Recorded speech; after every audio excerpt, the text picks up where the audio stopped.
Bueno, vamos a ver acá en este mapita cómo habría ido evolucionando, según Alfred Wegener, los continentes. Acá todavía se encuentran todos bastante unidos, acá ya se separan, fíjense, esto sería el Gondwana y esto sería la Eurasia, y acá continúa la fragmentación. Miren cómo se separa África, la Antártida, cómo se separa Australia, la India, acá queda Europa y Asia, de acá se separa América del Norte. Y esta ya sería la posición actual de los continentes. Entonces, esto habría sido en el Precámbrico, Paleozoico, Mesozoico, Cenozoico, Cuaternario. ¿Sí? Esta sería, según Alfred Wegener, la evolución de Pangea. Ahora bien, pasó el tiempo y en 1950, después de la Segunda Guerra Mundial, y en 1970, aparece un gran invento del hombre que son los satélites. Los satélites sacaron fotos de la Tierra que fueron analizadas y se observó que la Tierra efectivamente es como una cáscara de huevo, que la corteza es como una cáscara de huevo y que está toda rota como la cáscara que yo les acabo de mostrar, toda fragmentada, ¿sí? En términos generales, se distinguen entre 14 y 16 fragmentos y que cada uno de esos fragmentos tiene un movimiento independiente. Fíjense, vamos a suponer que este es un planiferio. Tenemos todos los continentes, pero todos están separados entre sí como verdaderas piezas de un rompecabezas. Y cada una de estas piezas del rompecabezas tiene movimiento independiente. Una parte del rompecabezas, una piecita va para allá, otra va para allá, otra va para acá. Cada una de estas piezas del rompecabezas tiene movimiento propio y se las llama placa tectónica. Entonces, con la ayuda de la fotografía satelital, se descubren estas placas tectónicas o fragmentos de la corteza terrestre y la teoría de Alfred Wegener vuelve a cobrar sentido. Se la revisa y se observa que efectivamente Alfred Wegener había tenido razón. Pero Alfred Wegener ya hacía 30 o 40 años que había muerto, ¿sí? ¿Y cómo se explica el movimiento de estas placas tectónicas o piezas del rompecabezas? La clave del movimiento está en el manto. ¿Se acuerdan que dijimos que en el manto las rocas están derretidas, calientes, después se enfrían, se endurecen? Todo este movimiento tan intenso del manto sube hacia la corteza y la fractura. Miren aquí. En el manto se da todo este tipo de actividad.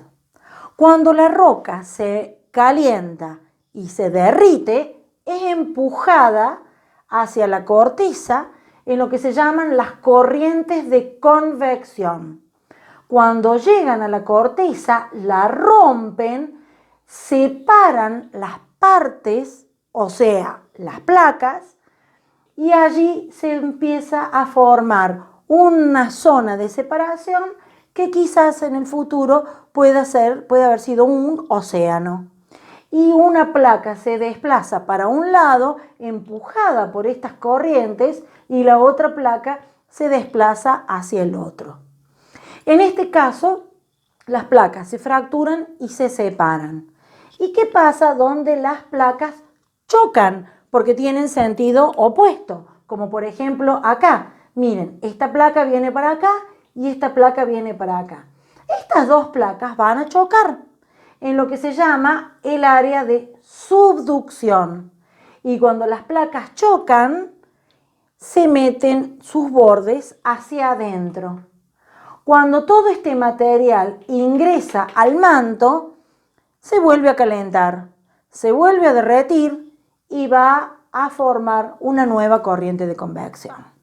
De esta manera se fragmentó Pangea y los continentes se separaron o se chocaron. Y finalmente la teoría de Alfred Wegener se terminó explicando. Obviamente todo esto demoró miles de millones de años y son movimientos que actualmente la Tierra ya los tiene muy leves. Ustedes acuérdense que la Tierra ya está vieja, que la Tierra ya está en una etapa de tranquilidad. Todos estos grandes movimientos y todos estos gigantescos terremotos y volcanes realmente inimaginables para nosotros ya no ocurren, ¿sí? La Tierra está en su etapa de vejez y apenas tiene algún movimiento que obviamente para nosotros son terribles, porque hay mucha población que lo sufre, pero que son muy atenuados si los comparamos con los que la Tierra tuvo antes. Pero en su momento, estos movimientos en la era paleozoica, en la era mesozoica, en la era cenozoica, lograron mover las grandes masas continentales y fragmentar toda la corteza terrestre en lo que llamamos las placas tectónicas. Bien, y finalmente vamos a ver cómo la Tierra es actualmente, es decir, cómo están distribuidos los continentes. Fíjense, acá está América del Sur, que se separó de África. Acá está América del Norte, que se separó de Europa. ¿Sí? Aquí tenemos la península de la India y la península de Arábiga, que se separaron también de África.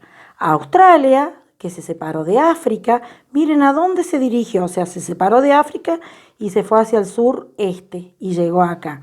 Y finalmente la Antártida, que se desplazó y se fue hacia el extremo sur. Pero lo interesante de este mapa es ver todas estas líneas, ¿sí? Todas estas líneas nos marcan la separación entre las grandes placas tectónicas.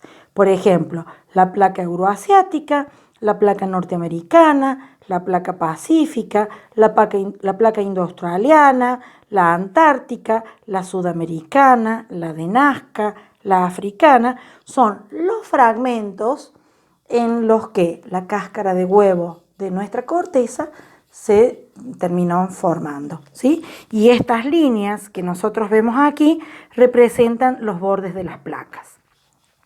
Una última consideración para tener en cuenta.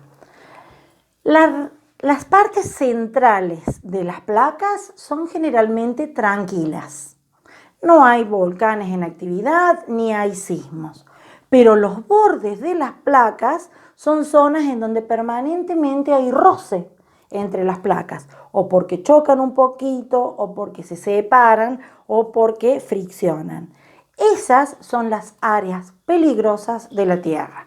Las áreas donde hay volcanes, las áreas donde hay sismos frecuentes. Algunas están en el fondo del mar, pero otras están en los bordes de los continentes, en lugares densamente pobladas como por ejemplo México, todo el oeste de Estados Unidos, la zona de California, Los Ángeles, Japón.